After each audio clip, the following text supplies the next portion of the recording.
Hi, how are you, everyone? It's good to see you. It's good to be seen by you. Welcome back to the show.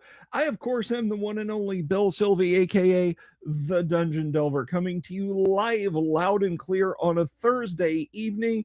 How you doing, guys? It's wonderful that you're all here. Runeward Gaming, we've got out there Death Angel Shadow, Robert Phillips, Dying Breed Tabletop, Advanced Fantasy Game, IWS Bull, Gator Bob Shoe, Odd Scimitar. I hope you guys are having an absolutely fantastic evening, as well as you, Damien. I hope you are too.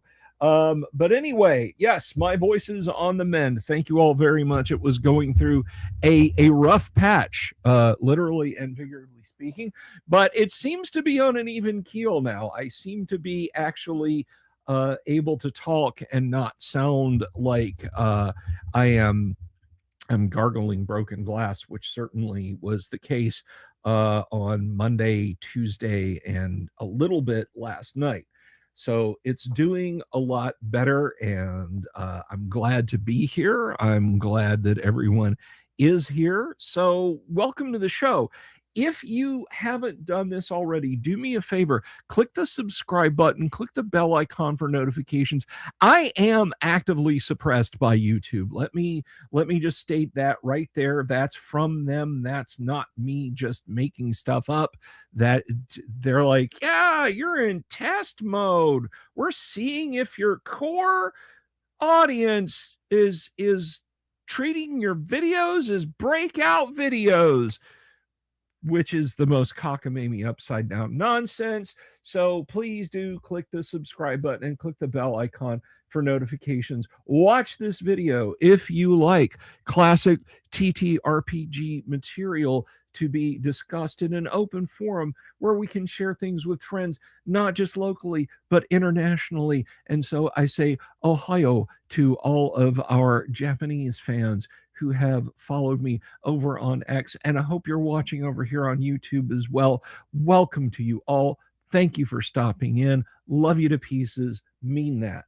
So anyway, let's see. Warm apple cider vinegar gargled is great for a sore throat. Great for causing a sore throat or great for fixing a sore throat.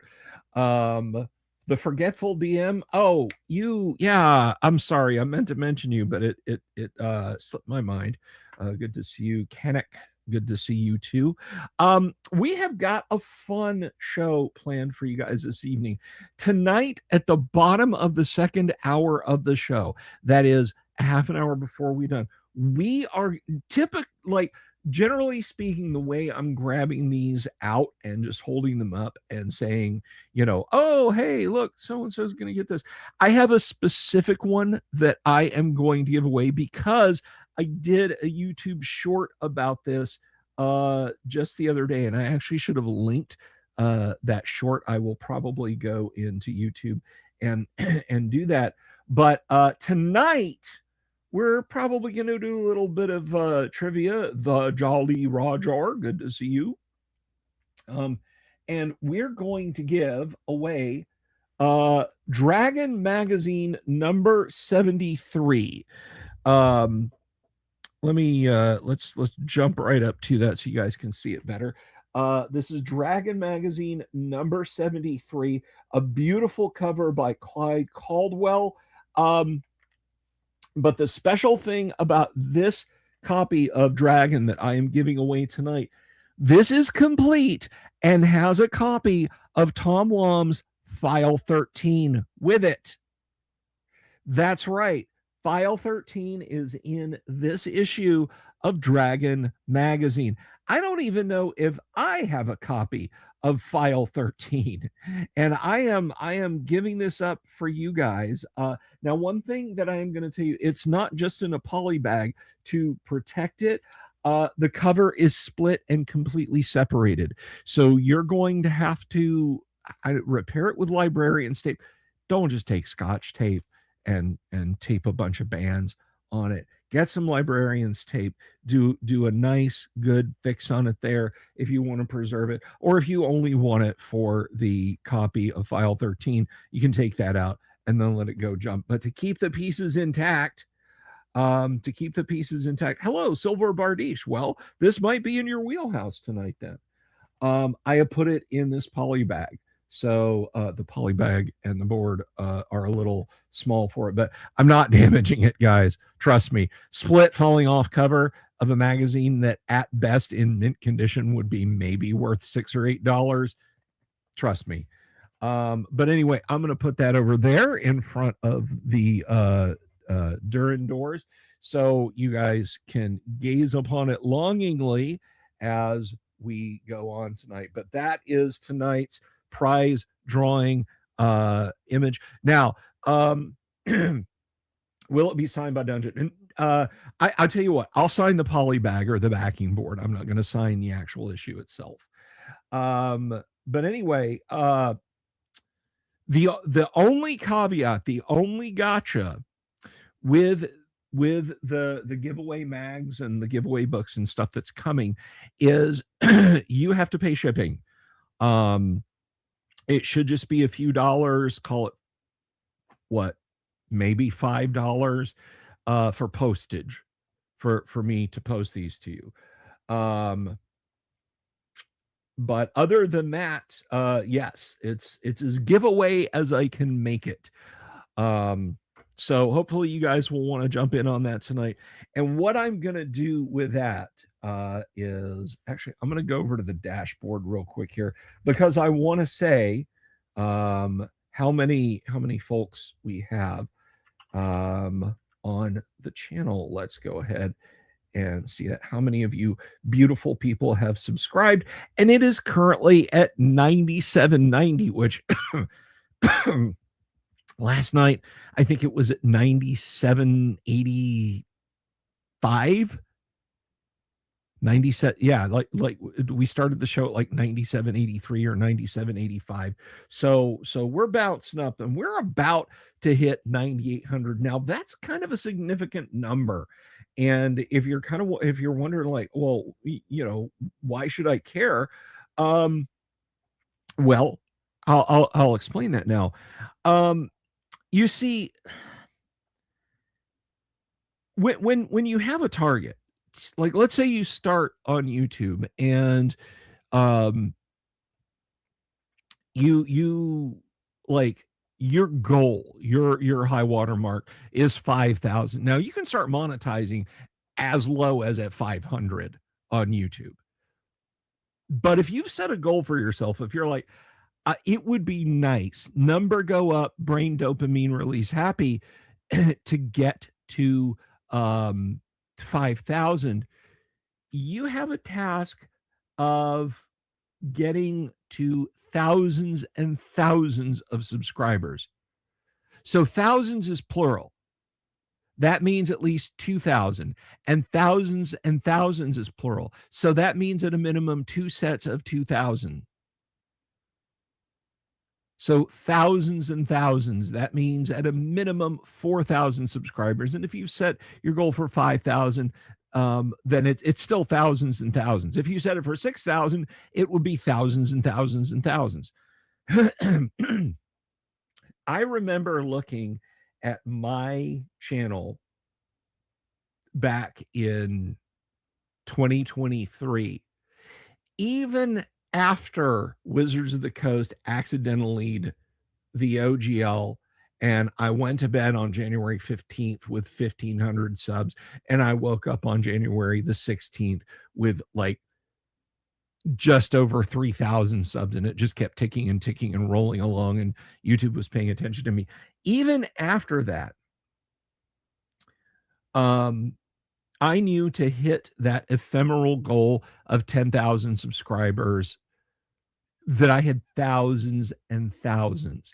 And since then, since I started the channel, that goal of 10,000 has always been thousands and thousands, thousands and thousands, thousands and thousands. Well, back in spring of last year, maybe a little earlier than that, it stopped being thousands and thousands, and it just became thousands, multiples of 1,000, but less than 4,000. And I've watched it grow, particularly with the release of the YouTube shorts that I've been pushing a lot. 300 of those, by the way, guys. If you want trivia candy, if you want candy that's good for your brain, check out my YouTube shorts library going back to November 2nd. Guys, I have over 300 videos that, for the most part, a few jokey ones aside, are full of factoids that you may or may not know about first edition AD&D. I recommend it. So I've watched that number grow, and again, dopamine release number go up, brain happy. But currently, when we crossed over 9,600, we went from hundreds and hundreds until I hit 10,000 to just hundreds. I'm 11 subscribers away from no longer being able to pluralize the amount of numbers. I guess I could say tens or dozens and dozens and dozens. I could do that. But we're 11 subscribers away from just being 100 and change. That's really thrilling.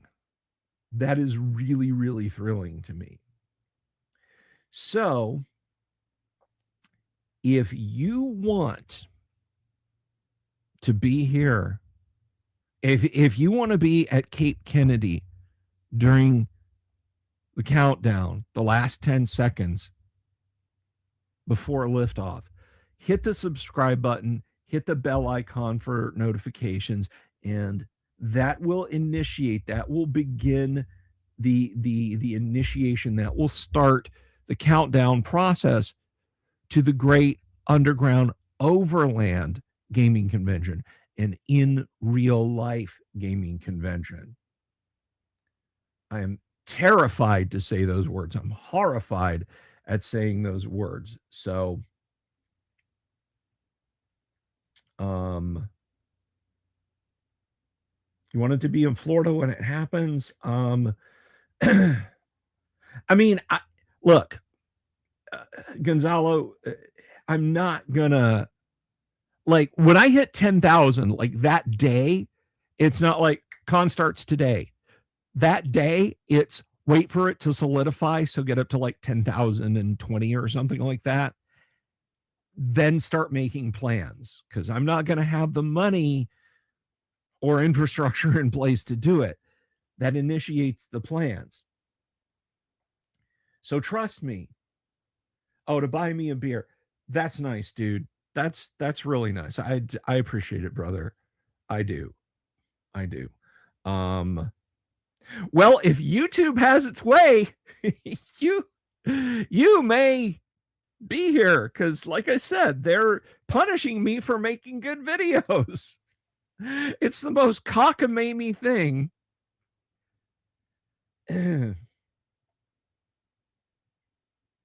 But anyway, so I hope we can do that. You may have a reason to go back down to Florida to visit if GUOGC IRL happens. I hope you do. Advanced Fantasy Games says, I deserve it. I work hard and provide a good, well, I try. But also, Runeward says, have I thought about multi-streaming to Rumble as well as YouTube? Here's the thing. I am registered on YouTube and I got, or Rumble, and I got all set up to do streaming there. And it's like, cool, you need 10 subs or something like that. And I asked around and nobody subscribed to me. Also, there's 3 The Delvers Dungeons or the Dungeon Delvers already on Rumble. There's a lot of product identity confusion over there. I don't know if they're squatters. I don't know what the deal is. So, and a few helpful souls have said, yeah, man, YouTube sucks. F YouTube. You should get over to Rumble. Just go. Guys, Rumble gets like 50 million views a day. YouTube gets 50 million views in like a minute. I might not like it, but to quote Duke Leto Atreides, when Paul asked, why do we go to Arrakis? It's because it's where the spice is. I was on Rumble last Saturday. Yes, I was. And Sunday.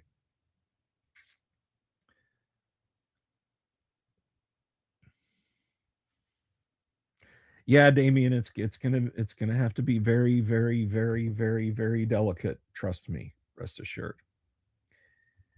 So that's what's going on.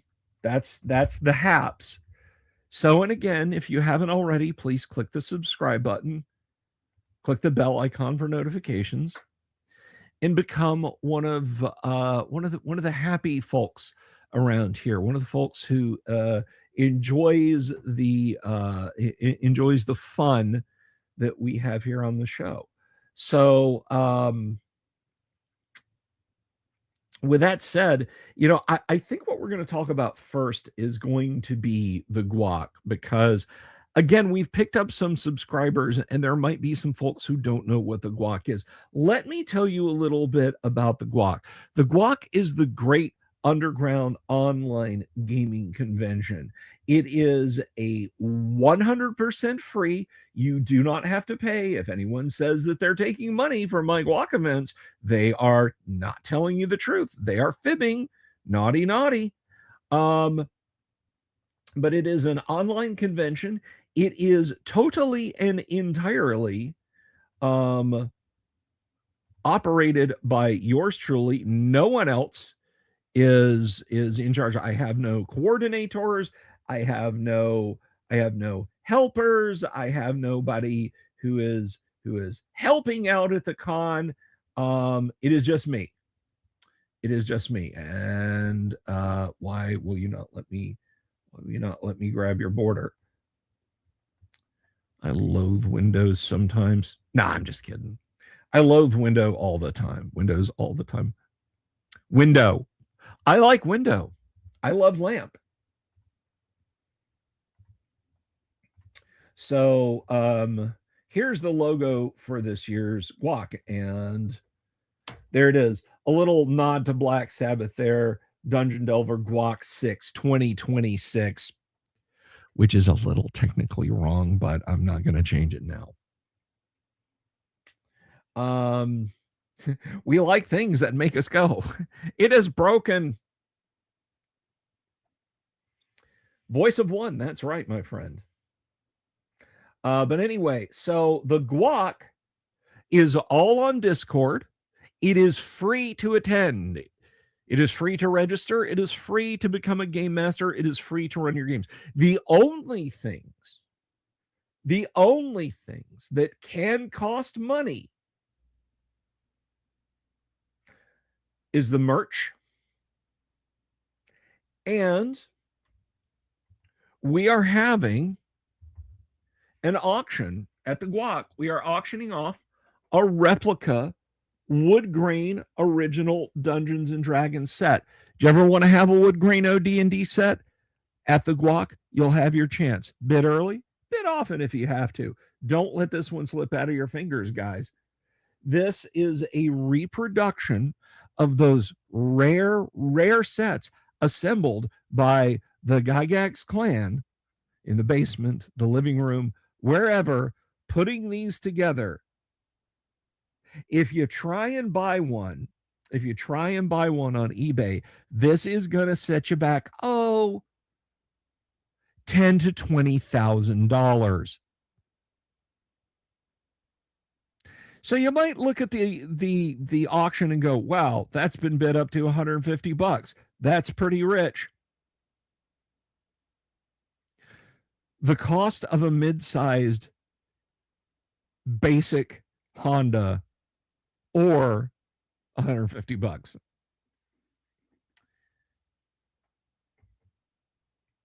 So you decide which is cheaper to you. So we're going to be auctioning that off, and that's the only thing that's going to potentially cost you any money. You cut to a guac and Crom commercial so you can run them on your shows.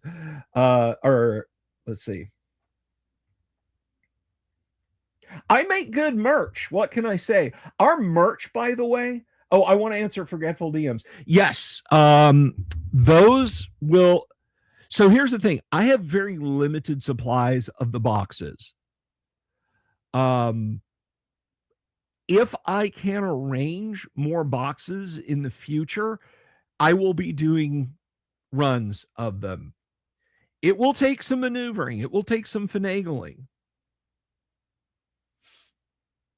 But yes, potentially in the future.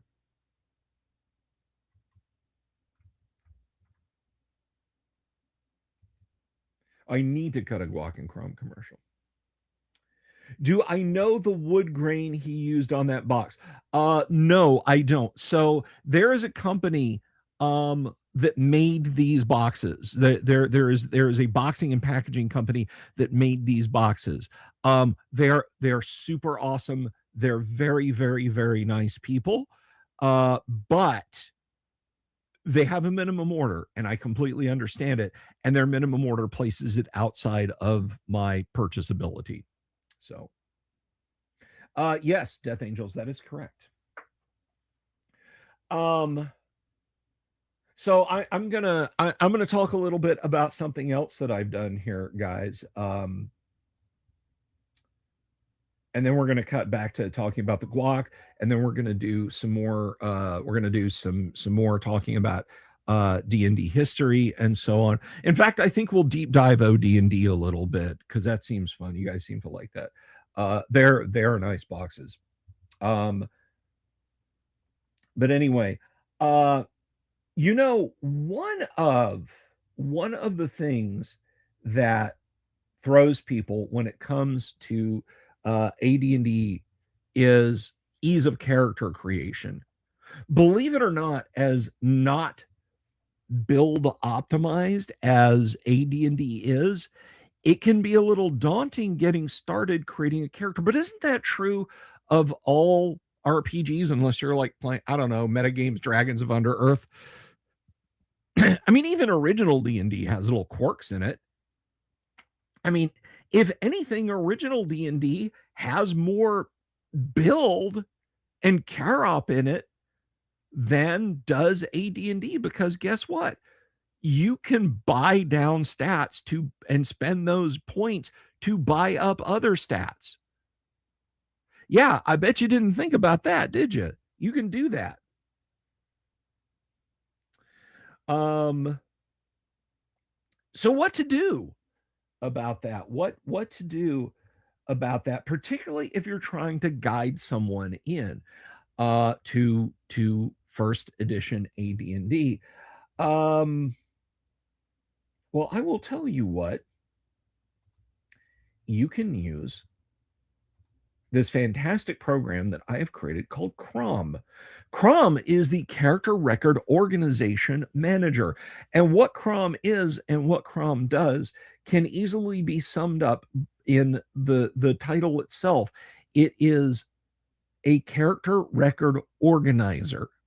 It manages your character. You don't just create a character, you create a character that you can then add experience points to, level up, change their equipment, change their stats, dual class them if you have the ability, make them into a bard if they're bard legal, age them, drain levels, save the character sheets as HTML or as simple text, or print them out all on Windows 8, 8.1, 10 and 11, 32 or 64-bit, and Mac OS and Linux through Wine. CROM is the one-stop shop. All four methods of character creation, of book legal, and let's say you're a 3D6 down the line guy like my co-host Kyle is, the Viking Hat GM. He's very much Iron DM, okay? We have a method 5. There is a method 5 by which you can create your characters. Look at this. Just like you would find Add a table, methods 1, 2, 3, 4, and 5, and manual entry. I'm glad, Death Angels. I'm glad he likes it. So you can use any of these methods, guys, to create a character. You can even test harness a character. You're like, yeah, I want to manually create a character and try some psionics in it. You actually don't have to do that for reasons I'll tell in a minute. You could go to manual entry and just stick all 18s in. And then just keep doing that and testing through till you get psionics. But you don't have to do that. You actually don't have to do that. You're welcome, Voice of One. Because the options that I've added, guided auto create, random auto create, multi-class random auto create, dual class random auto create. If you do guided auto create, it will ask you straight away, do you want this character to have psionics? And if you say yes, at the end, you choose your attack and defense methods and potentially some disciplines if you get lucky enough. So yes, it will do psionics. And I want to make a live announcement right now. I mentioned this on Twitter, but if you don't follow me on Twitter or X, whatever you want to call it, this is the first announcement. The first multilingual version of Crom is coming. Not multilingual, but the first foreign language version of Crom is coming. I am going to change Crom. I'm going to translate Crom into Japanese. I will be translating Crom into Japanese. Now, I think there are tools, programming tools, where I can set flags and just have it go in, just change certain things into Japanese. Klingon Crom when? That's going to require lots of donations. Lots of donations. The next version after that conversion will be Spanish. And then likely some crazy dead language.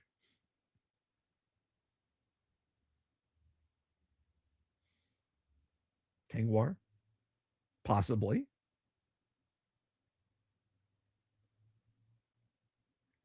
But yes, Crom is going to start getting regional translations as I can. So I'm excited about that.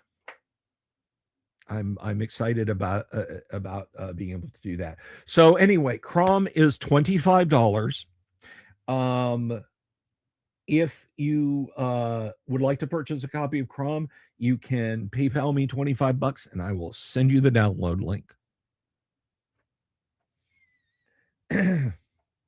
You prefer your Crom character sheets in cuneiform on baked clay tablets. I don't quite have that down yet. A lot of gamers in Brazil and Portugal, yes. You want Swedish? Yes, I'll make Crom in Swedish. But anyway, that's a plan down the road a little bit, but that's going to happen. That is actually going to happen. So I said we were going to talk a little bit about original D&D because that is the wellspring from which we all flow. And I think there's a few misconceptions about original D&D. Now, one of the things that's kind of conjecture to begin with about D&D is the quote unquote need for outdoor survival. And I think I think there was initially it was misconstrued, I think, that you needed outdoor survival. Give me a second here.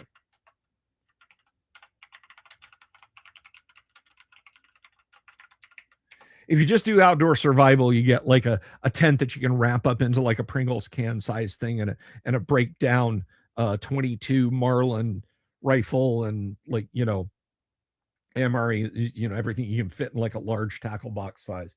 But no, I'm talking about clearing my throat. Let me see if I can get a good image of this. You know what? We'll just that's terrible.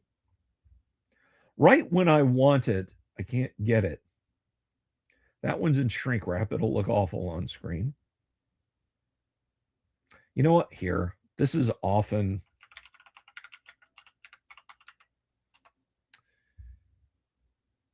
Let's do this. So Outdoor Survival is an Avalon Hill game that came out in 1972. Yours truly was just a 2-year-old child, so I didn't play it much at the time. I found it's a little rules dense.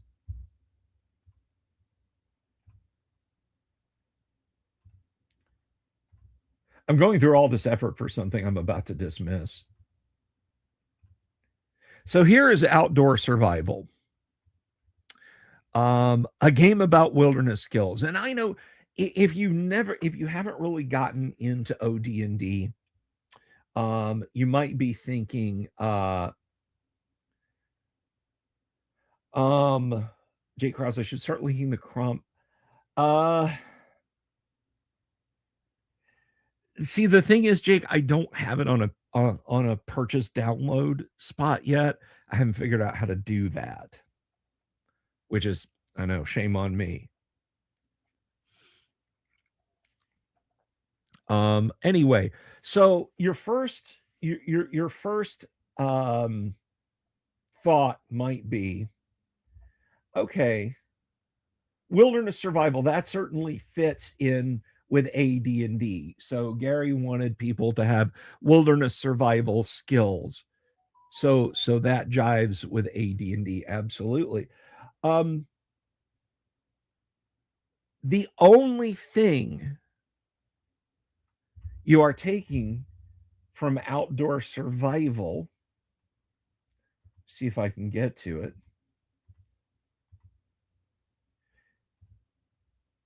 Oh, this is actually the best. Do that. The only thing that you're taking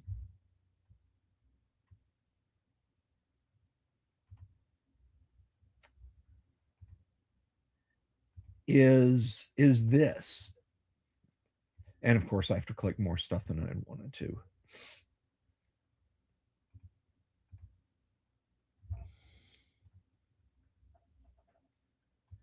That's it. That's all you're taking. Terrain types. Gary had a method, Super Monkey Collider, playing DDO while watching D&D. Well, thank you very much, Super Monkey. Agile Monk, thank you. Thank you so much. Thank you. I'm going to send you that link here in just a second to purchase Agile. I really appreciate that. So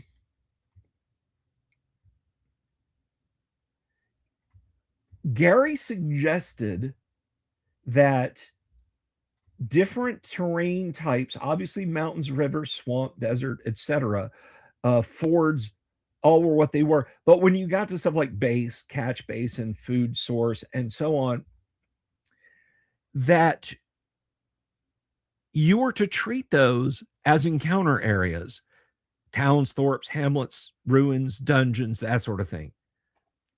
That's it. That is the totality of what you needed outdoor survival for in OD&D. Now, despite driving sales to Avalon Hill through purchases of outdoor survival, I don't know how that impacted it. They were less than kindly to original D&D in the general.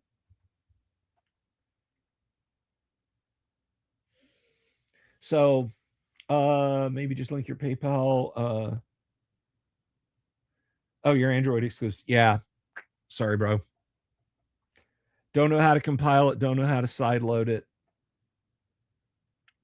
Some people are like, oh yeah, you can just give the code over and it'll natively run.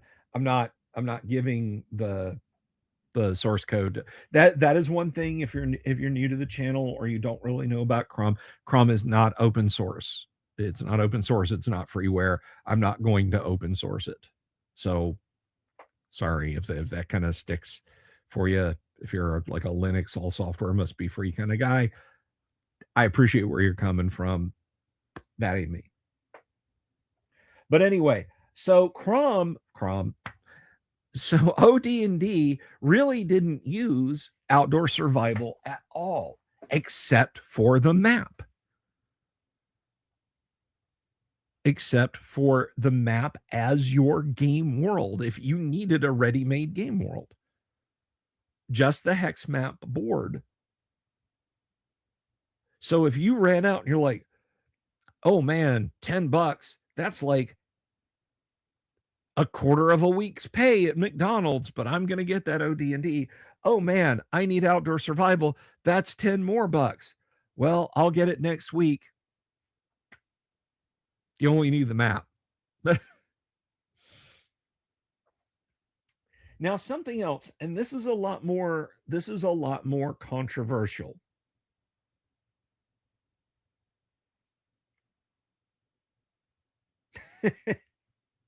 Well, Ironcaster, hello. Yes, don't touch my stuff.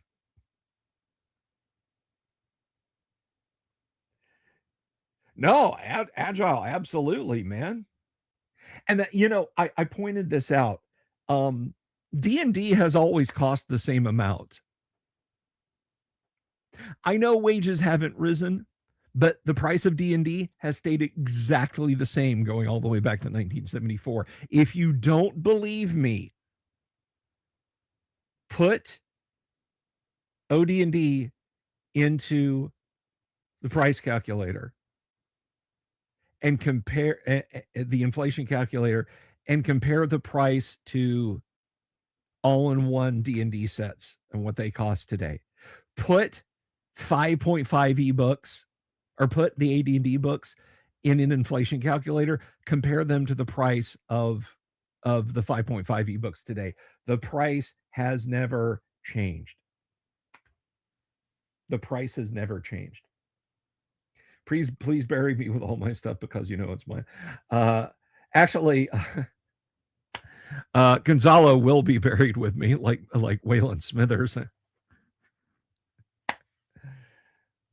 just kidding. But anyway, what I'm about to say is controversial, and it angers up the blood of a lot of people. This is going to anger up the blood of people from both camps. According to original D&D, you also need a copy of this. This is Chainmail. Medieval Rules for Combat with Fantasy Supplement by Gary Gygax and Jeff Perrin. This is a comb-bound silver cover version published by TSR. It is autographed by Gary Gygax because I got him to autograph it for me. This is not needed. It's not needed. You don't have to have it. But wait a minute. You absolutely need this. All you people out there cheering, saying, "Ha, Bill said the thing you don't need." I did a short about those shrines. I did do a trivia short, Super Monkey,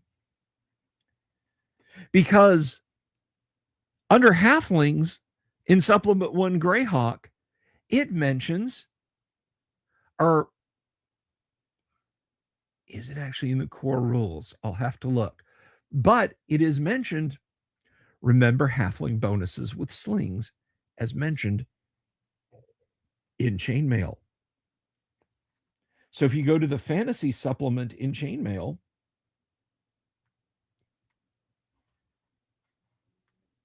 and I'm going to try to find this without having done my homework.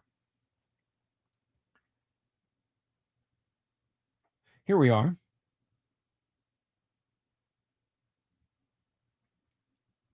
These little chaps have small place in the wargame, but you may want them for their recreation of certain battles.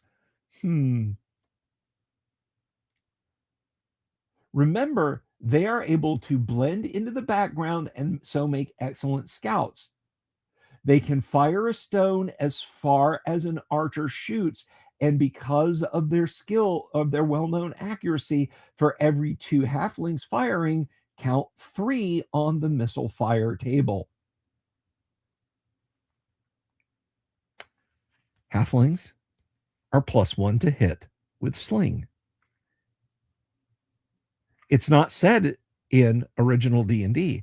It just says to note the chainmail rules. You do need chainmail in that instance, because further mind-blowing is about to happen. Movie guy John, good to see you.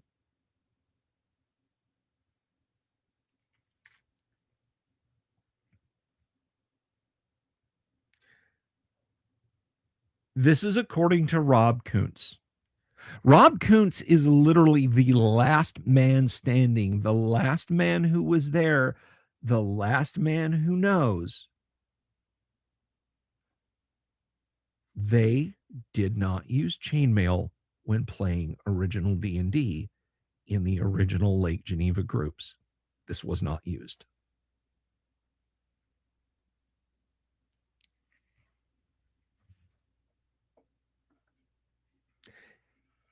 It was mentioned because they thought most people familiar with D&D would have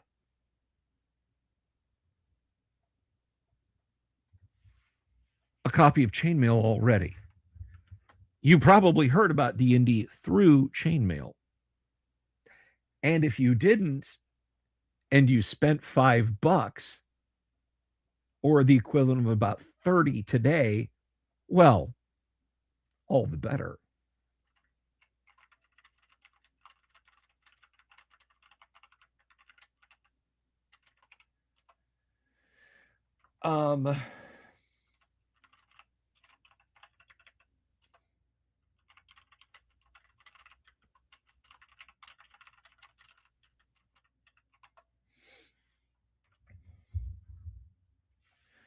But they intended the alternative combat system to be the combat system from the get-go.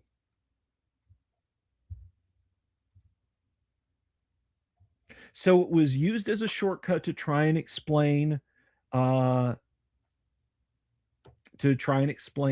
things worked. Yes, essentially.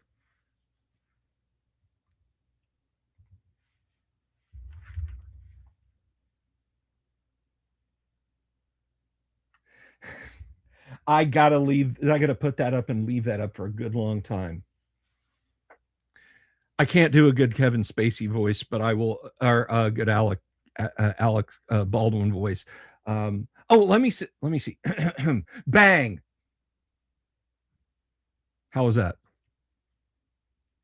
But let me try. Let me try this.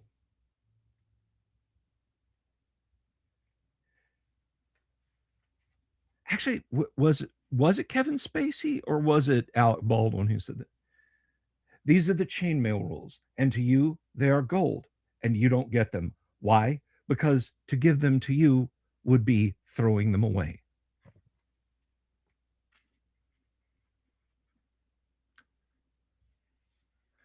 Gary Gygax, Gary Ross.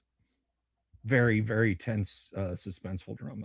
It was Baldwin. Okay, it was Baldwin. ABC. Always buy chainmail. You see this? Bracers of defense +4. You think you're a good landhold? Fornicate you. Tell me, what did you ride here tonight? A light horse? Fornicate you, I rode a destrier.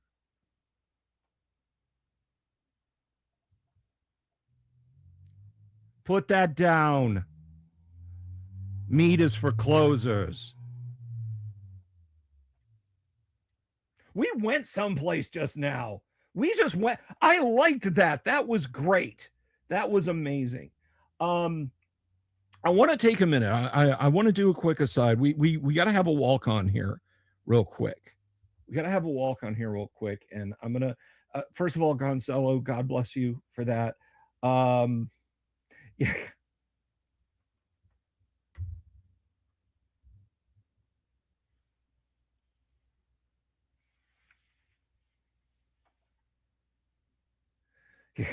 I'm here on a quest of mercy from Mitch and Murray.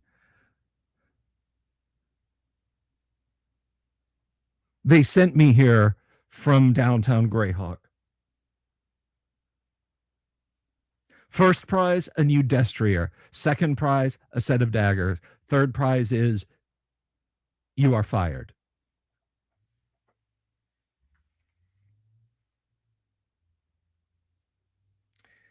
All right. I want to bring somebody on real quick, real briefly, because I want all of us to say something to this individual.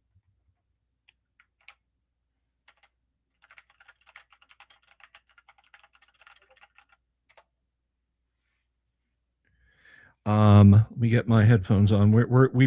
I hope everyone has someone. He has been a strong supporter of this show for many a moon. He's over in the UK, and the only reason he's awake right now tonight is, well, we'll find out in just a minute. But I want to bring him on real quick. He's got a few minutes. He's got a few minutes, so we'll wait for him to clock in. But while he's gearing up and heading into the green room, tea in hand, one thing that I would ask of you guys is, if you haven't already, please click the subscribe button. But also, I want you to subscribe to this guy's channel. And everybody, let's welcome and let's all say congratulations to this fine, upstanding young man. Everybody, this is Jack, the Lost Lore Scholar. Good evening, morning. Good morning to you, brother. I do not have an answer that would make any logical sense to you, so I will just say it is another day of fatherhood, my friend. It's well, it all seems like it's been one day, and thank you for the congratulations. Yes. So everyone, it's Kyle. Hi, Kyle. Jack just they have had their first, he and Foxy Vixoon, and congratulations Jolly to Roger. both. There's a lot of names in chat that I recognize. Hey guys. Yeah. You get them on the day shift, and I get them on the night shift. They're solid people. How is everyone? How's everyone in Old Blighty? Very well. My sleeping pattern is naturally nocturnal. I have to work hard to be in a sort of a day sleeping pattern. So with the boy now here, I have sort of reverted back to teenage Jack, where I'm just up all night. So it kind of works, because if he starts stirring, I can just go grab him for a bit. But no, it's all going well. She's very tired still, as you would imagine. I can imagine. Because the thing I can't do is obviously feed the blighter. So that's sort of a big thing on her. So I have taken on, I put my little maid outfit on. I've taken on the cleaning and the cooking and the whatnot, and I'm also the gopher. I was that already, but it's helping where I can. Yes. Well, I mean, what needs must, right? Indeed. Jack by well, name, Jack by nature at this point. Absolutely. Lots of takeout food, I'm guessing, right? No time to cook. We one thing I haven't really told you much about, I haven't said much about online because I don't want to cause a panic. Everything's fine. We're all fine. We had to take him into hospital Friday. Yes, you mentioned that to me, and I have kept I kind of kept my mouth shut because I didn't want to panic anyone. But he's fine. He had a little bit of a temperature. It was only 1.5 degrees Celsius above where it should be. But we thought, let's call the health line, see what they want. They said take him into the emergency room. We did. So unfortunately for my lady wife, she got stuck there over the 48 hours with him. I got kicked out of a nighttime, so at least I got to come home and sleep. But she is still recovering from that. I say very harrowing, because they wanted to do sort of spinal fluid from him. They wanted bloods from him. God. And I wouldn't let her in the room for that. I went with him instead. Very difficult to do. I thought I knew what pain was. And then they started sticking needles in my little boy. It's just, stop it. Yeah. You're like, look, take mine instead. Take mine instead. Everything came back negative, which is positive. So he's back home, and now he's just causing havoc for us here. He's not up at the moment, Kyle. He's asleep in his crib in the bedroom. I have my little thing here to keep an eye on him. So I'm just trying to be a bit more human. I was playing some Daggerfall. I was recording a little short because I found a really interesting quest location, and as I was talking about how surprising it was that was there, I was surprised mid-short by a werewolf to the back. That was quite funny. But his hair was perfect. So, so we're actually talking about we're talking about original D&D. Jack, have you played any OD&D? Wait, you talking about old D&D? Is this sort of hell frozen over? Yeah, right. What I have. No, I have played some Moldavi Basic. It was through the Elven Maidens play by post. I only played like 3 or 4 posts because everyone was really getting into it. And I can't focus camera, come on. But I obviously work full time, and they were all posting away, and I'm stuck in the office going, well, I just can't keep up with you guys, so I think I'll step back. But that's about my my extent of having played it. I rolled a few characters when I got those box sets last year. But other than that, I don't get to play too much of it. One game that is basic edition that I have been enjoying reading through, because I have the rules, my grubby little mitts on the rules, is Untold Destiny.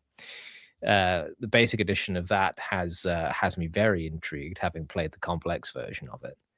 Oh, you should hop on GUOGC this not this weekend, but next weekend, and jump in. I've heard tell that Dean and Vicky are going to be running some. Oh, good, very good. That makes me very happy. You know, they you said we're not lots of takeout food and we're not eating well. They visited us on the Friday we had to take him into the hospital, and they brought us 2 massive cottage pies. Which we all we had to do was heat up, and we ate that for the weekend. For the 2 days after we got back from the hospital, so Monday, Tuesday, and that was a massive lifesaver. Both times when our girls were born, everybody said, "Oh, you're gonna have casserole and spaghetti and roast," and nobody showed up at our house, dude. We might as well have been in high Earth orbit. For people, the people stayed away in droves. It was so we subsisted on the finest natural food that exists only in Florida. That is the public sub. but yeah, it was just like I honestly thought you were about to say roast alligator.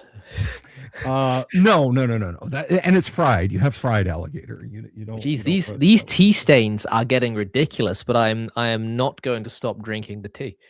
No, I actually had tea the other day when my voice was shot. I saw. You don't sound too bad now. I'm better now. Yeah. But last night, I got better. Yeah, Gonzalo was like in the green room listening to me.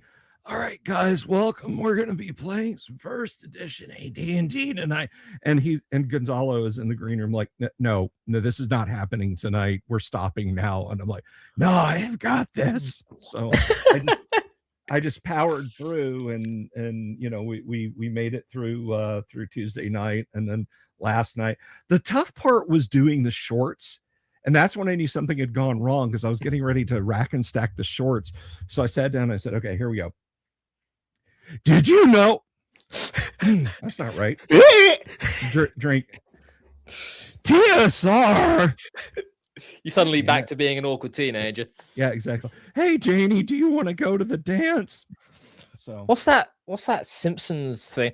Mr. Such and Such, it happened again. Yeah, the pimply faced teenager is the character's name, actually. It's just the pimply faced teenager. Yeah.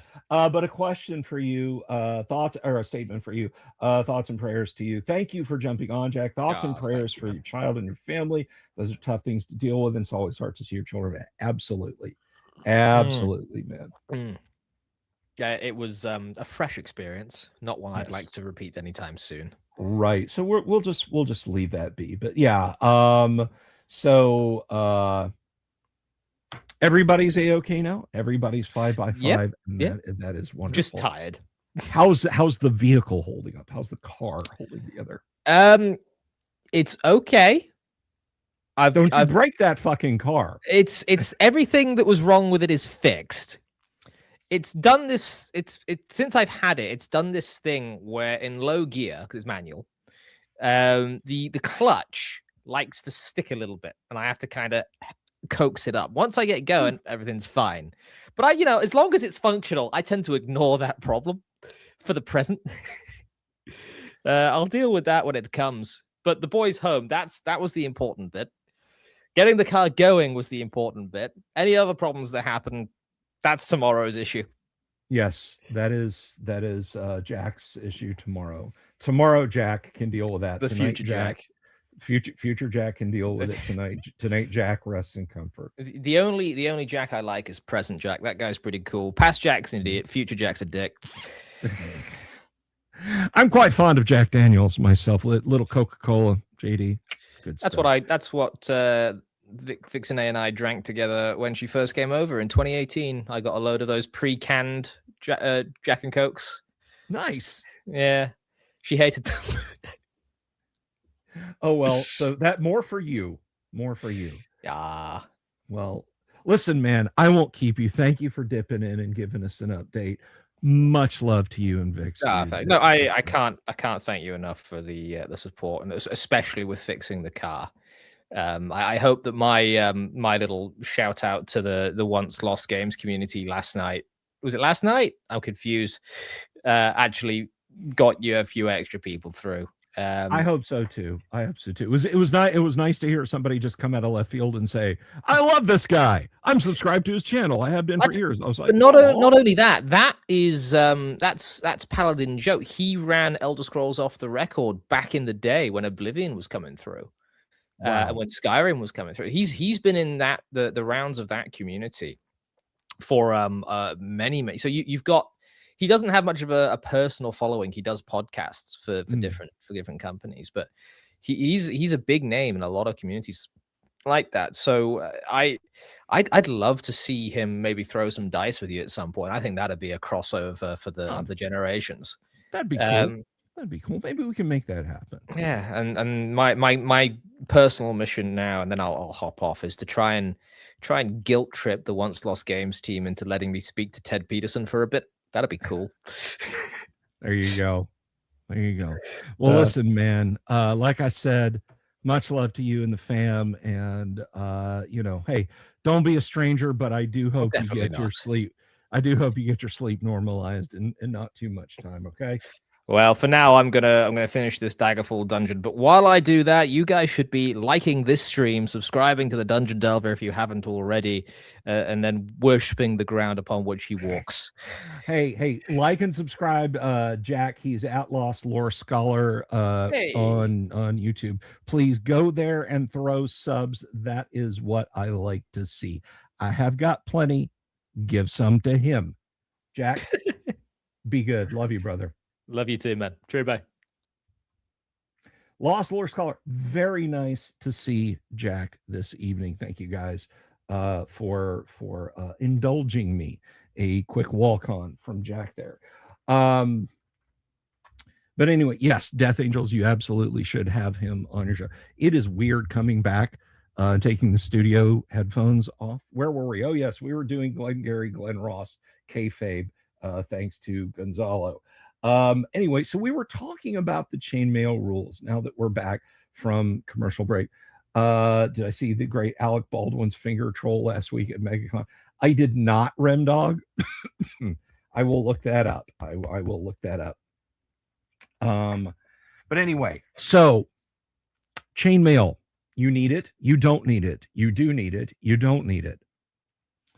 But there's a lot of debate over whether or not you had to have chainmail. And if you want to run halflings and give them all the advantages that you can, then yeah, you've got to have. Now, somebody else at the table might have chainmail and just say they get +1 with slings. It's in this book. And, you write that down on a note card and then you're done. But where things really got interesting with original D&D, where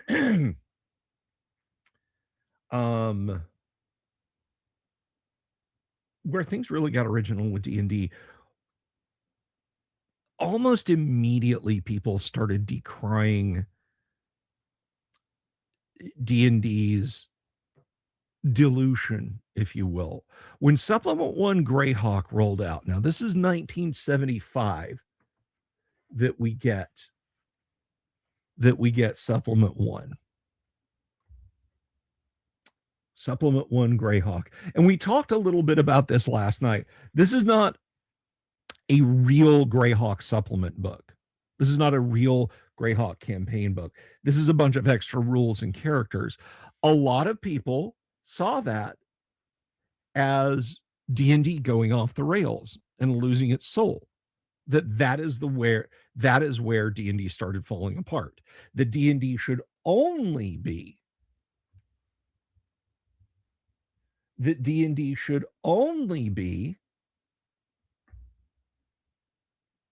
that's it. I know one of those people. He's not around on the internet much anymore, but if you were a forum maven 20 years ago, 25, 26 years ago, there was a chap by the name of Diaglo who used to post fairly regularly on the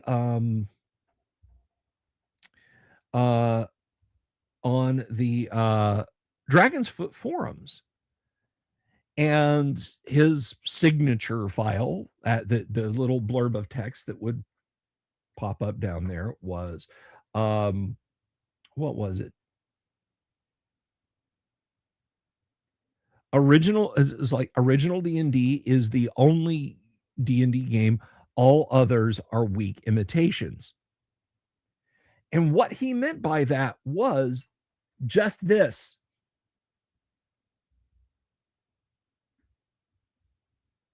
Just this. 3d6 down the line. Humans, dwarves, elves, halflings, fighter, magic user, cleric. All weapons do 1d6. Use chainmail or use the alternate combat system. Elves can do a strange form of dual classing where they can adventure as a fighter and then come back to camp, and then adventure as a magic user, and then come back to camp. But they can't do both at the same time. And that's it. That's he stated to me with sincerity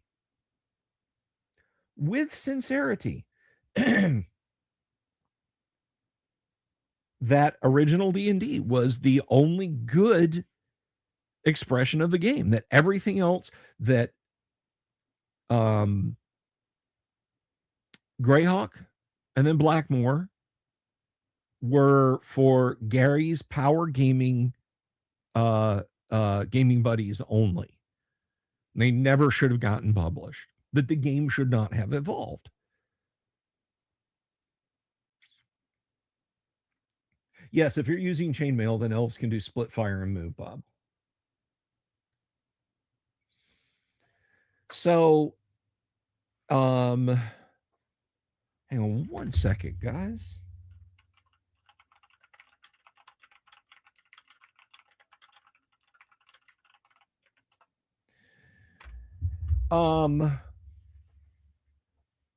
So yeah, he had a very literalist approach. You know, mass should only be in Latin, if you will. So when D&D began to expand, and you know, I feel like Diaglo should have known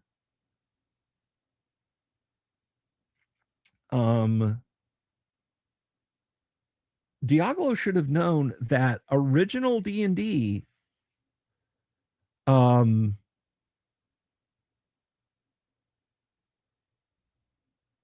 only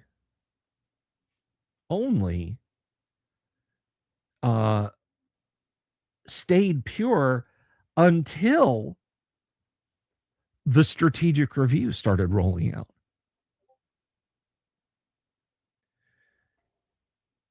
That's it. That's all.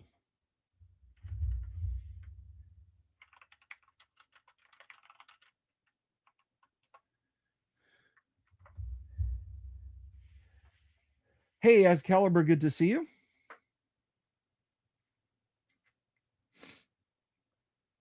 An interesting poll here would be the first year of gaming. I can put that up in the community if you'd like that, Jack. In fact, let's do that right now.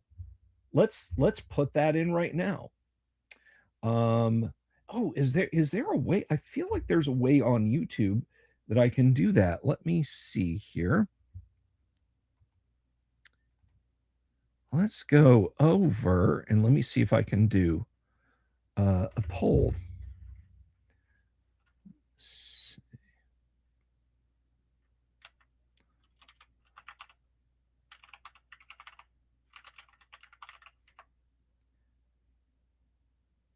All right. Here I am. I'm live. I think I can do this. Hang on. How do I do this?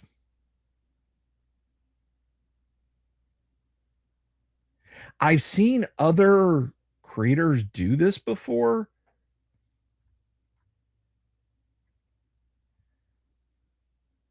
Maybe I need to, let me see.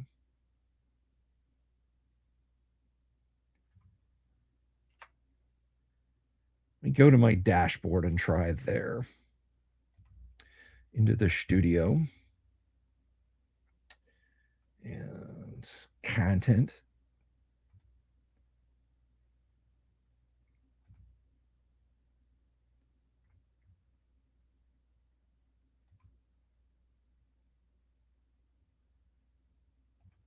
That?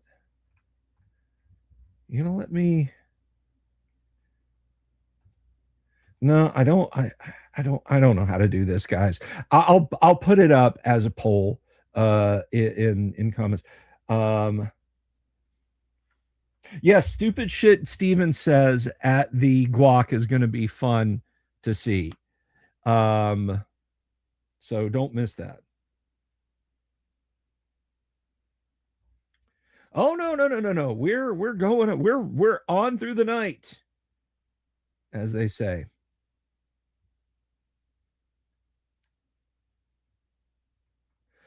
But anyway, so the strategic review hit right when OD&D did. It was out there. Stuff started changing. Now, I know I abused this poor thing. This is just a reproduction print of the strategic review. But here we are. Let's look at this together, guys. This is the strategic review, summer 1975.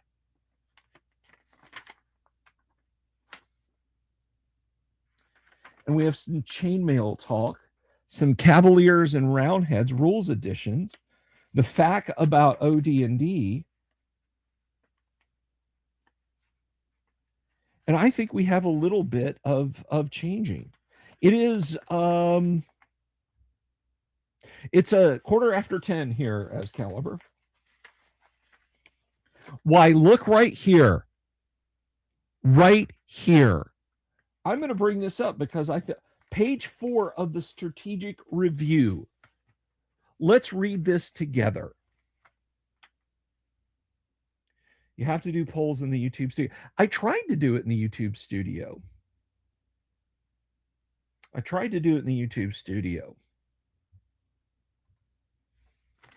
I'm going to find this and I'm going to put this up. This should be on the Internet Archive.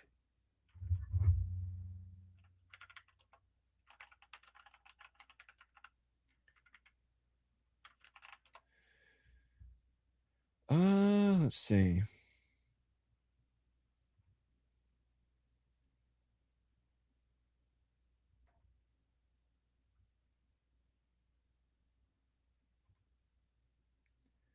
I'll find it here. Don't you worry. Yes, here we go. Okay.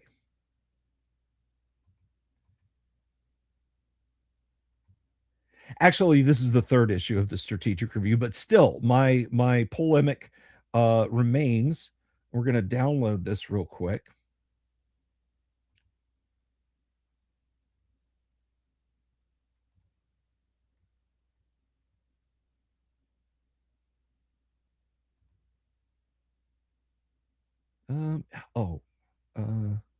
I could have done that there. I feel dumb.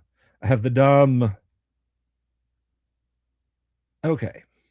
I'll pop that out and I will share that with you guys.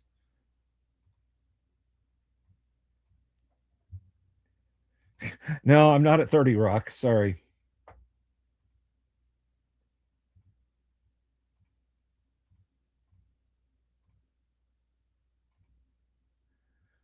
All right. So here we go. So we're going to go to page 4. And I'm going to look in earlier editions too. Look right here. Joe Fisher introduced the Ranger class. More or less what we know in AD&D.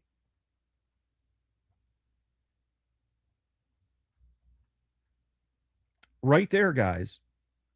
Right there is the, oh, well, Dungeons and Dragons began to change. Do I have a St. Begme's Guide to My Dice mug from him? I don't. I don't have any of his merch, Agile. I'm sorry.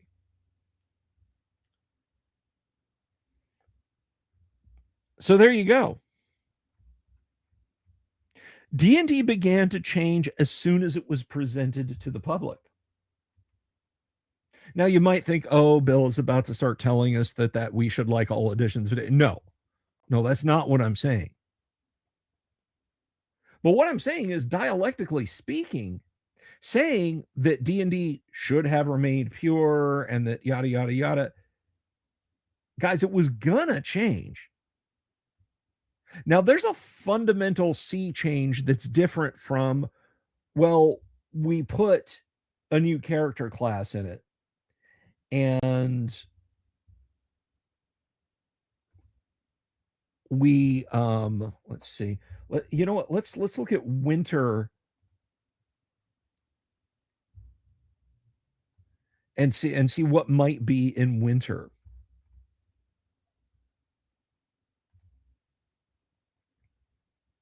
Because that's as young as we're going to get for any potential changes to original D&D.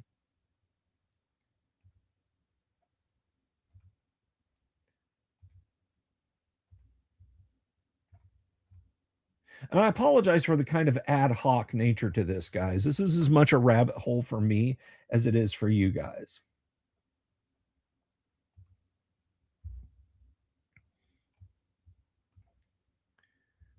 $0.75, about $2 today, $2.50. So let's see.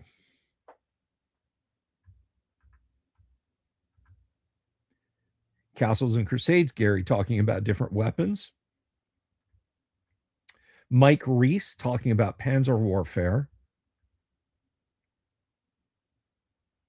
There's a dungeon, an ad for dungeon. The dragon is coming. They're already talking about jettisoning this and going to the Dragon magazine.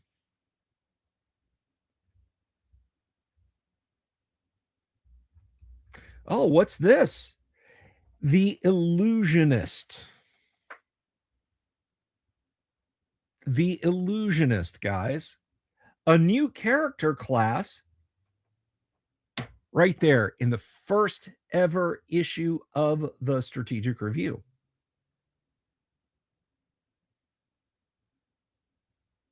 The Illusionist.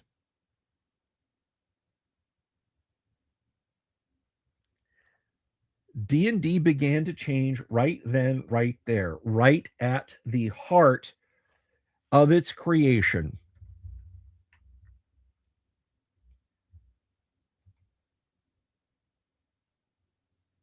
You miss your IBM Selectric. I learned to type on a Selectric.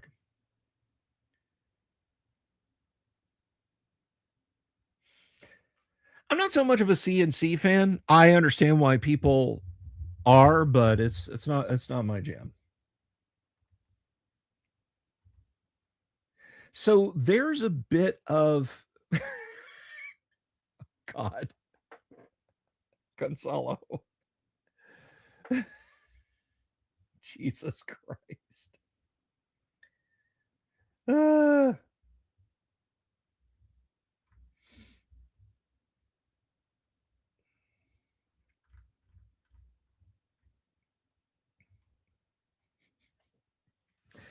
Anyway, I don't even know what to do with that.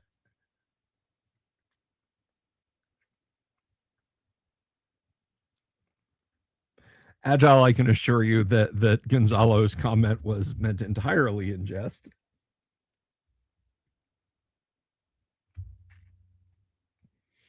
I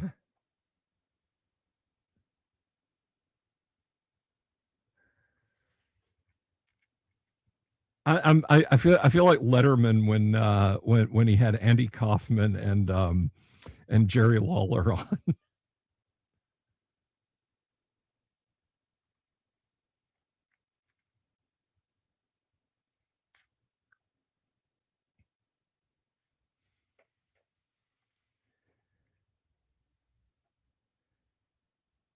Learn to type on a Laser EX2 Apple II hardware clone. Those were the computers in the high school where I was learning to type on this electric. Gonzalo's Larry Bud Melman. God, do you remember the episode when, like, they asked Cher to come on so Dave could apologize to her, and he came out and did like a dramatic reading of what Cher had told him. He just comes out just in his suit and said, "Oh, what did he say? What was it he said? Oh, the other actress who had a hate on for him, the lady that thought she lived past lives. But so and so is right. You are a prick."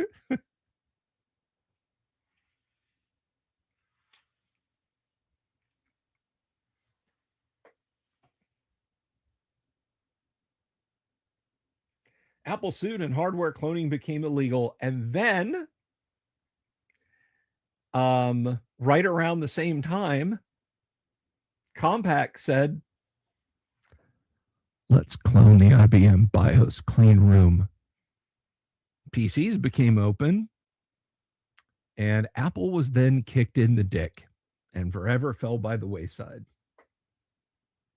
Hey, Pizza Mac, good to see you. Kabuki, wonderful to see you, dear. Welcome, one and all. Got 91 of you people watching. That's 28 over on YouTube. 63 of you are watching over on X. 2/3 of you are watching over on X. So if you're watching me over on X, please say hello in the chat. I would love to hear from you. Love to hear from my X. I want to get a 3 a.m. text from my X. So we are coming up on the bottom of hour 2 very soon, and I am going to ask a trivia question. And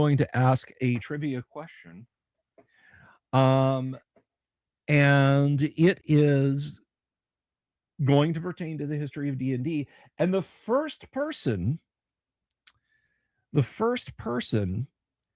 to give me that info will win this copy, Dragon Magazine number 72, which has a file 13, unpunched, uncut file 13 in it.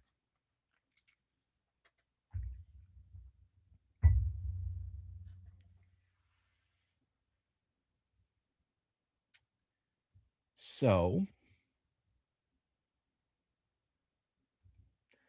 get ready.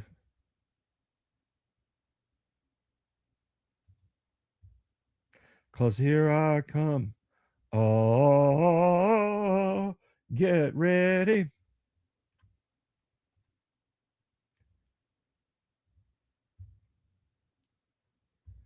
And I will tell you, and the first person to correctly answer it will get, what is percent liar? Are you calling me a liar? I'm not, Mock.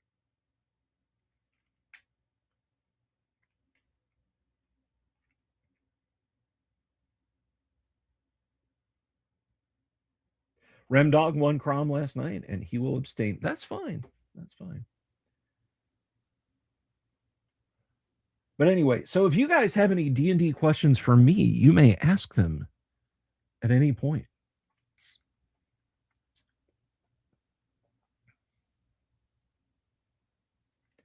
You can feel free to ask them. Yes. The city you were born in, the last 4 of your SSN, your mother's maiden name, your high school, any hobbies you have. Purist grognards be like, put those dice away. We use number chits at the table. You know what? You throw. I see that, Gonzalo.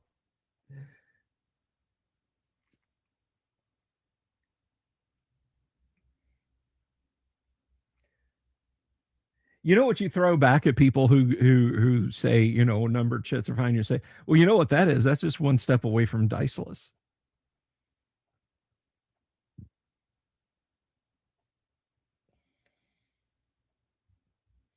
How come the rules about magic arrows suck so much? What, that when you fire them, the magic is gone?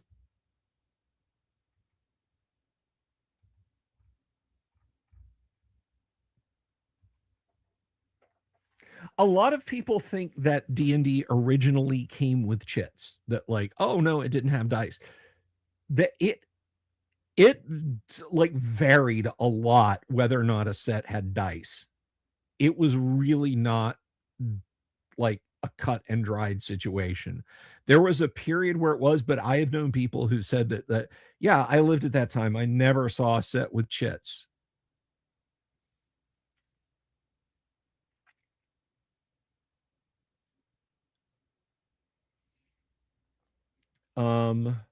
I have not seen Ozric 3.0, which I should probably check it out since I had a little bit of a hand in the creation of Ozric.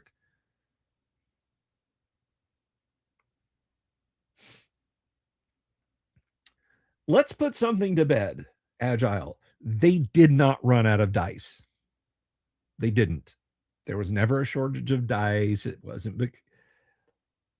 What they wanted to do was double dip.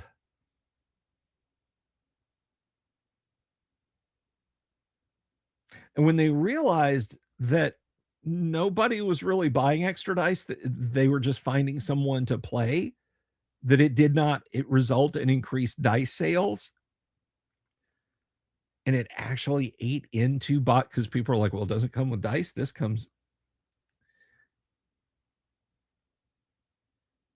That's the first time I've heard that, Death Angels.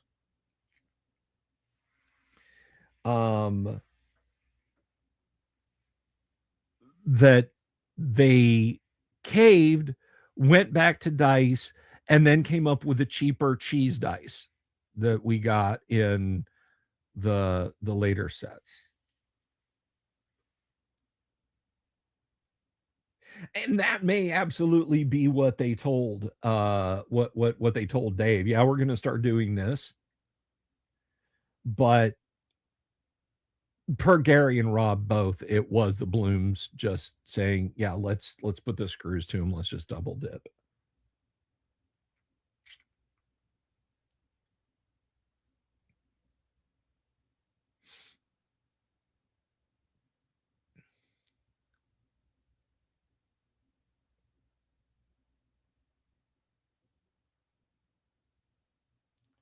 Absolutely, Jake Krause. That is absolutely more important.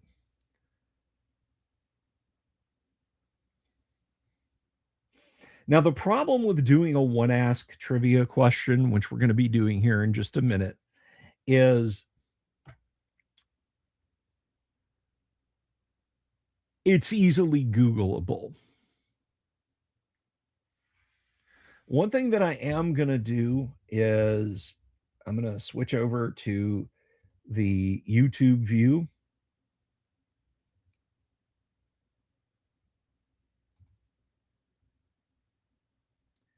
Oh, hey, look at that.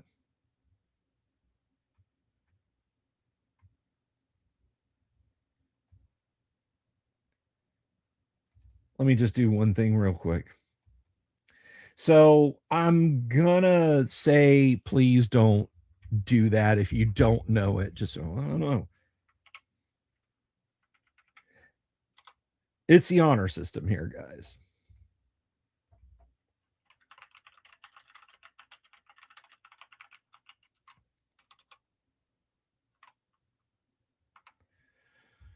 All right, let's do this.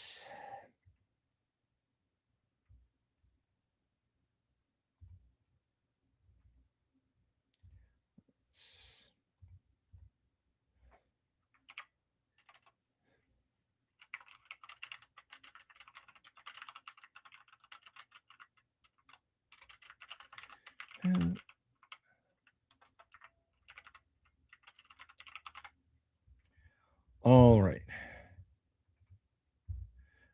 Okay, Agile Monk, I think you should have something in your inbox there. And let's go over here to do this. I'm going to go to YouTube and I'm going to pull up my channel so I can watch the comments live.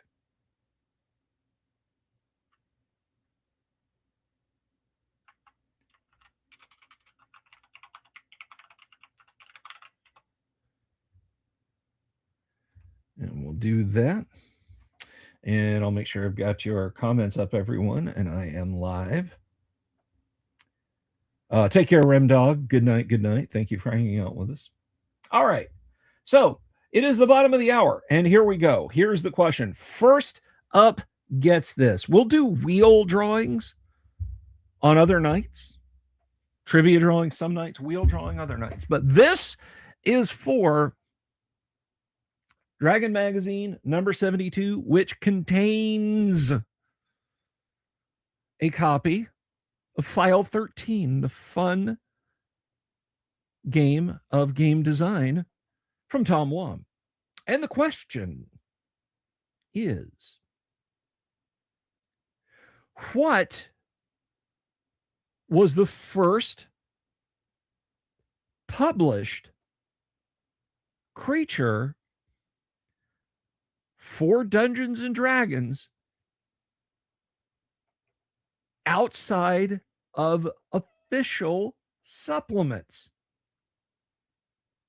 Not in Greyhawk, not in Blackmoor, not in Eldritch Wizardry, but it was published by TSR outside the realm of the rule books. What was that creature? What was that creature? I'm seeing a lot of wrong answers. Percent liar. It was percent liar. So far, all of those are in the supplements. Kanek got it. Kanek from the 3-point line. It was the Mind Flayer. It was the Mind Flayer in the spring 1975 issue of the Strategic Review. Congratulations to Kanek. You know how to get a hold of me. I think that's going to be $3 or $4 dues, 2 or 3 on postage for that. Congratulations to Kanek. She wins Dragon Magazine number 72. Have fun playing File 13.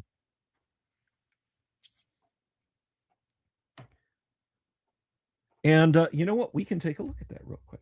I can bring that up.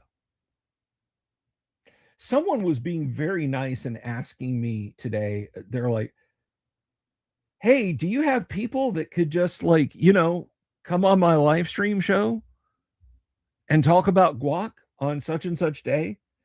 And what I'm about to say, do not misconstrue this for, oh, he's making fun of this person or he's making fun of me or whatever. Because that ain't true. The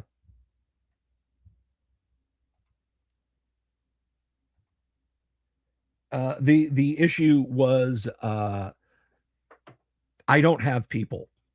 I'm all by myself doing this. So yeah, I don't have a staff that can go on a podcast.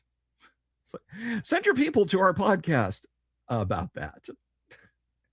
I would love to. So here we go. Here we go. Here we go. Here we go. Here we go. Here we go.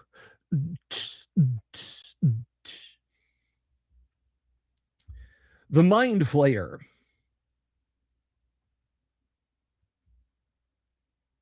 And it's right there. It's on page 2 of the Strategic Review. Or is it on page 3? Gonzalo, is it on page 3 or is it on page 2?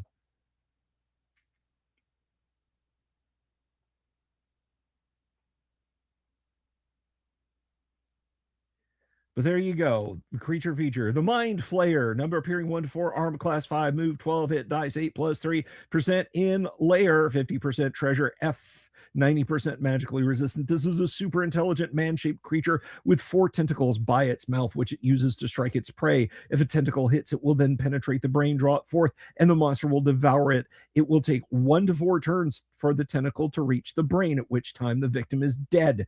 A Mind Flayer will flee if it encounters going against it. Then their major weapon, however, is Mind Blast, a wave psi force with a 6-inch directional range and a radius of 5 feet. All within the radius must save as indicated or will suffer the results shown below. And then it has intelligence, saving throw at range, target, and effects. Magic users add +1, clerics add +2, Helm of Telepathy adds +4, and when such saves are made, the attacking Mind Flayer is stunned for 3 turns.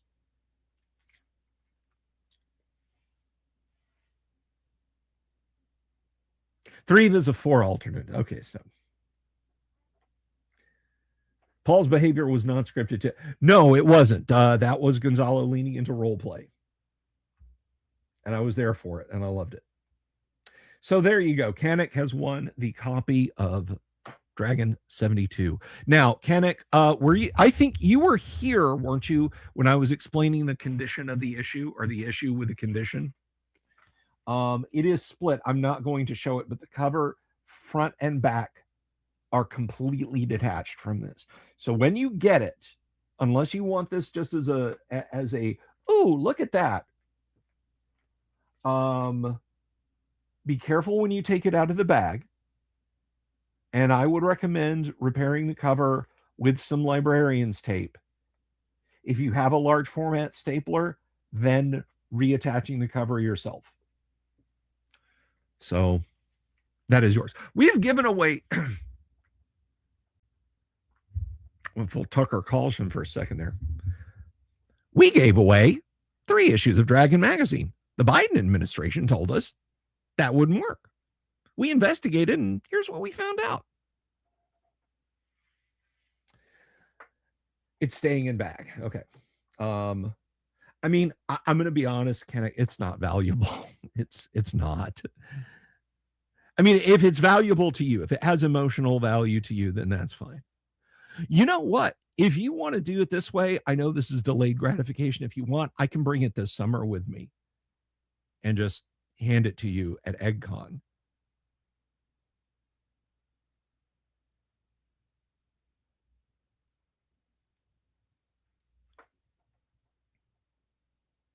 Do owlbears use pack hunting tactics, or are they solitary hunters? Number appearing is 1 to 4. And they have a percent in layer and percent out of layer. You can bump into 4 of them out there in the wilderness.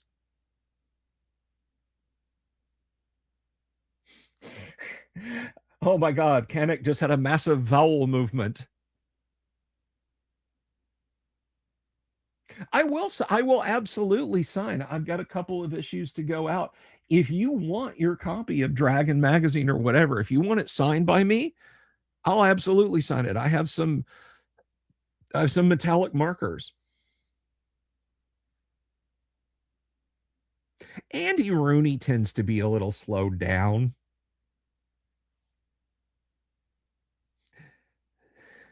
I just love that. I can, yeah, it's Furcon. I can is this Furcon. I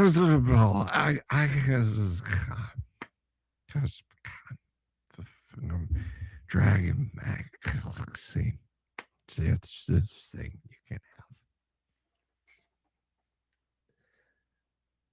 You want a signed copy of Crom? I have physical copies of Crom that are also for sale. They're $35 a piece.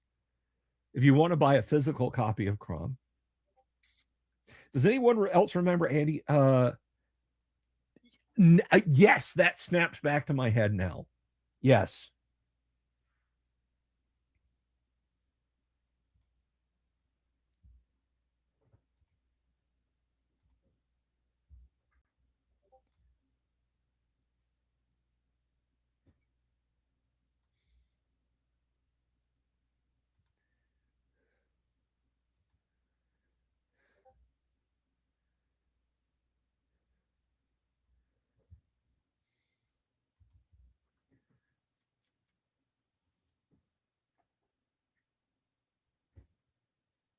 Yes, I assumed you meant.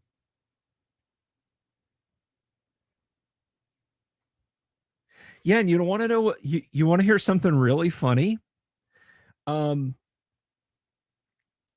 don't know if this has changed, but like you could go on YouTube and find 60 Minutes clips all over the place. When people started heavily sharing the hatchet job that they did on Gary, that video started disappearing from YouTube. The people were getting takedown notices from CBS. Like, what if y'all were so confident that this was like self-injury inducing? I almost said the word self-injury inducing Satanism. What y'all leave it up? Y'all, you know, they're okay on pretty much everything else, but why that specific? Robert Santon, we'll see you around.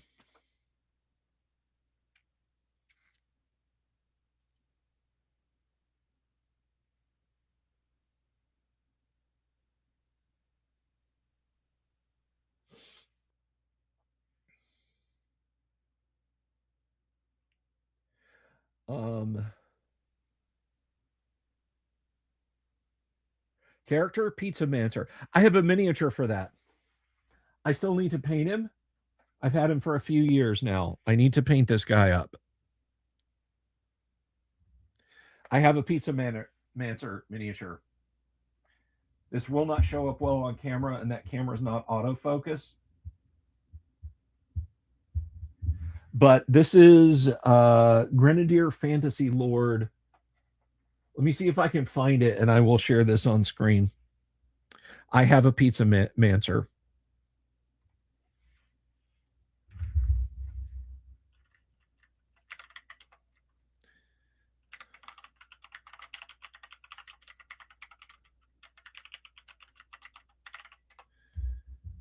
Let me see if I can find it. Oh, that is perfect.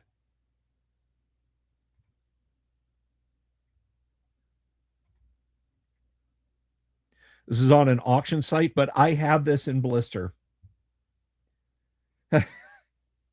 Thank you, Gonzalo. Not getting laid off dividend. I'm glad you didn't get laid off. Thank you, brother.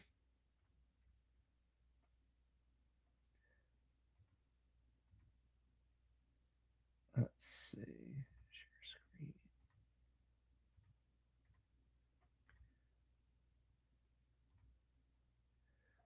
There you go. The Pizza Mancer. I have a miniature of that. He is carrying a shield. He's wearing his little service hat. And on there is a pizza. That sounds delicious, Death Angels.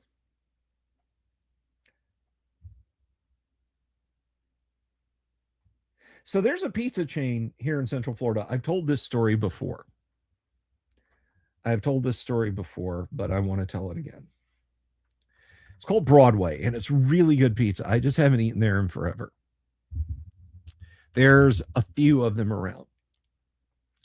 But when I first moved in with Mrs. the Dungeon Delver, I had a day off. I had $5 cash in my wallet. And I knew there was a pizza joint, and I had seen the sign, and it was like $2 a slice for pizza. This is 1996. Or no, was this 96 or 95? I think it may have been 95. I don't recall. So I know it's a couple of bucks a slice. I walk the block or two from our apartment, go in, and at the bar, there's a big jar, and it's the Save the Free Beer Fund. And I said, well, what's the free beer fund? And she said, the waitress said, as long as you're eating, you can have a free beer. As long as you're eating.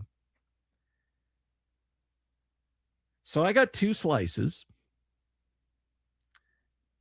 And it was, you got like 4 toppings. So I got pepperoni, mushroom, feta cheese, and sun-dried tomato. On 2 big New York style slices. And I take my change and I walk up and I put it in there. And it was ice house beer, so it was nasty. But I was also 25 or 26. So I proceed to sit there and slowly eat pizza and drink ice house. I finally can no longer logically get any more free beer.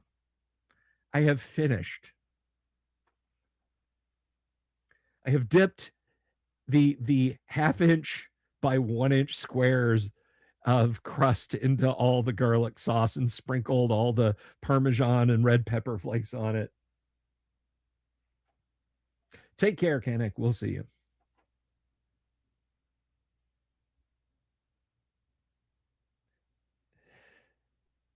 And I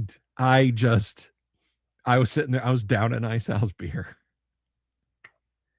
And I walked right out into that early summer Florida sun beating down on me and staggered back home. Just, wow, this was a mistake. I think I did get a pitcher of water and drank it before I left, but still. Taijin on pizza. I have not. Kabuki, I have not.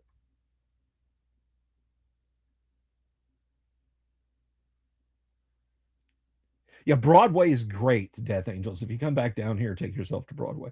Flip 411, not 411, 411 says roll advantage when casting all toppings except pineapple. Disadvantage for that. Well, I like pineapple on pizza. Although I will say your go-to for mom and pop Italian is it's gonna be a Giovanni's. There's 3 or 4 locations in Central Florida. I love Giovanni's. Tahine, okay. Alpha says nice. Did I hold it all down? Yes, I did. I did not herp.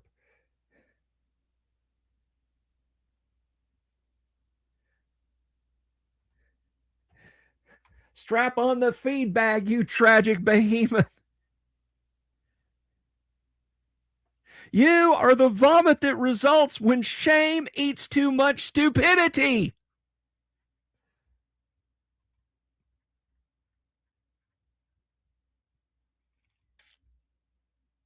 No, but I have not had tahini. I have eaten sriracha on pizza before. I have topped pizza with sriracha, with Tabasco. I like both of those. Vosh Halen, good to see you. Vosh Halen, everybody. He's just in from Panama.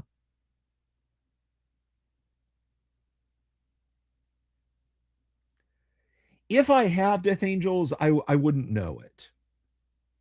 I unfortunately, when I'm down at International Drive or Universal Drive or whatever, I find myself in the company of people who think that Olive Garden is good Italian food.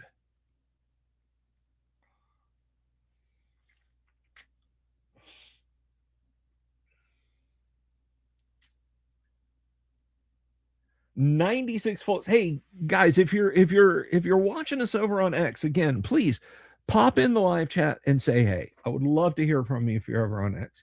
We are currently sitting at, by the way, the serious D&D talk has concluded for the night. We have 10 minutes left to go on the show tonight, and then we're going to wrap up. Oh gosh, and you know what? Bottom of my heart, my apologies to Blues Traveler. We ran out of time tonight, guys. Maybe next show we'll get you on. So sorry about that. Oh, that sounds good.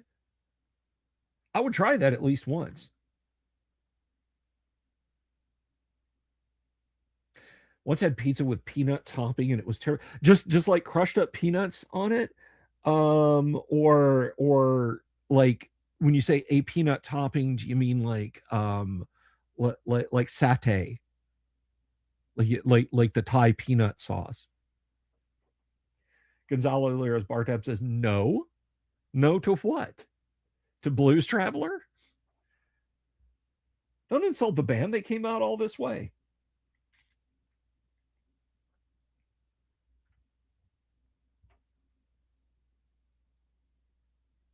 Yeah, eggs on pizza.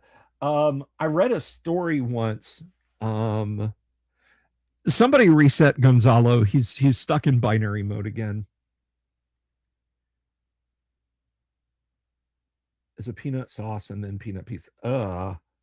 Oh, that's no, that goes on like chicken. But I read a story about an exchange student. He went to Japan, and my Japan bros, if you're watching this, I apologize. I'm not. I'm relating the story. But he went to Japan as an exchange student, and so the way the exchange student system works is, at least between the United States and Japan, is all of your experience, you live as an average teenager of that country, right? So no fast food, no stuff like that. And at 6 months, you get your like surprise meal. And so they asked him, it was Tom, was his name. It's like, what do you want to have? And so he was like, I want pizza. Let's get pizza. Just Pizza Hut pizza, doesn't have to be special. And they said, yay, we're taking Tom to Pizza Hut. So they go to Pizza Hut. And Tom's going to have his own personal pan pizza. And he goes up, and there's the menu. All of the pizza in various forms had raw egg on it. And he was like, that's really neat. Can I just get a pizza with pepperoni? And the Pizza Hut employees were like, we're going to have to discuss this. And she goes and comes back and apologizes and said, I'm sorry, we don't have the equipment to do that. And he was like, just, you make the pizzas by hand. And they're like, yes. Don't put egg on it. Don't put egg on my pizza. Please don't put egg on my pizza. And so they go. The manager comes back out. They explain at length what he wants. He looks at him and says, I'm sorry, we don't have the equipment to make that.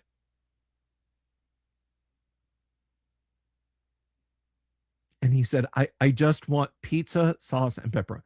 So his mom, his exchange mom. I've had green tea Kit Kat. They're not bad. Death Angels. The green tea Kit Kat are not bad. His exchange mom comes over, and she has a full-blown conversation with them, gesturing at him, gesturing at them. He caught in what she was saying, that she was explaining to them, he's our foreign exchange student, first meal and six. And they're like, oh. And they finally seen that. He was like, yay, thank goodness. Comes, sits down. Everybody else's meals come out. And he's sitting there eating breadsticks and dipping sauce and drinking Pepsi. They finally bring his personal pizza out. Right in the middle of it, raw egg. And he was just crestfallen. He was like, all I wanted at that point was to cry, because I had been so looking forward to having just pizza. So he continued to eat breadsticks and make polite conversation.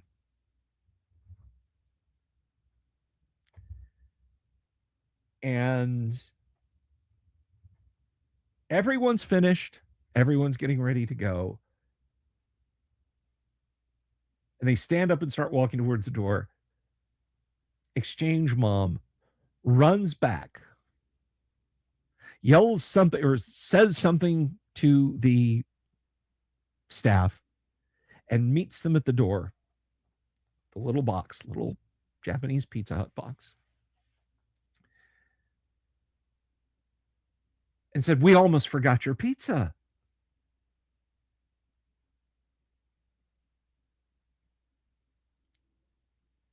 So he went home on the train ride with this now room temperature raw egg on his pizza.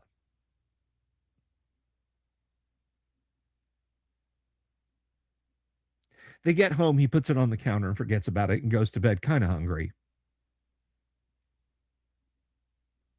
Gets up in the morning, gathers his school books and whatnot. Downstairs on the counter is the pizza in the box with a Post-it note on it. In Japanese, it says Tom's Pizza. No one is to eat Tom's Pizza. This is Tom's. And he's just like staring at it, walks out the door, gets to the sidewalk or whatever. Exchange mom. Tom, you forgot your pizza. Hands him the pizza. He walks all the way to the train or wherever, looks around, makes sure that his family, peers are not there. He said, I threw that straight in the trash and went to McDonald's and got myself breakfast. God love him. Raw egg pizza, wherever you are, sir, I salute you. And I hope you finally got some good old American pizza.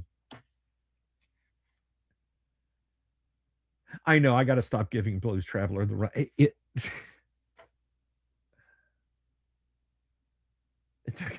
Can't believe I walked right into that. Anyway, that just about does it for tonight, guys. We will be back tomorrow night with some live play. It is Sci-Fi Friday. Don't forget to tune in, everyone. I will see you all then. Thank you, everybody. Please, if you have not done this, please do click the subscribe button, click the bell icon for notifications. We are currently sitting at 9791, guys. We have got 9 more to hit 9,800, 10 more until I'm merely 100 and change away from 10,000. Thanks for tuning in, everybody. I love you all. Congratulations again to Kennick for winning the copy of Dragon Magazine number 72. If you didn't win, guys, I have a chunky stack. Get back, chunky stack of Dragon magazines to go for various trivia and whatnot. Take care of yourselves, and please, if you're going to offer pizza to the Owl Bear, you better make sure it doesn't have raw egg on it. They get really sensitive when people show them raw egg. Peace. Good night. Love you all. Have you seen my owl bear?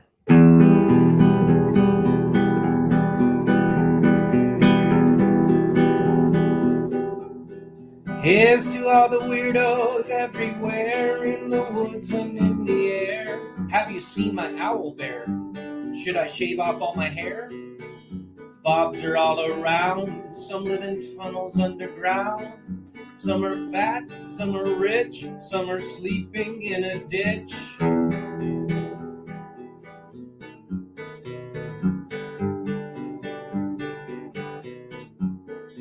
Can you ride a crooked horse without a saddle way off course? Naked as a toad all the way to Smoky Joe's. Have you seen the little creep driving fast in his little green Jeep? He smells like fish and brandy, but his rotten teeth look dandy. Take me to the show, I don't care if fast or slow. From action flicks to dancing dicks, just take me to the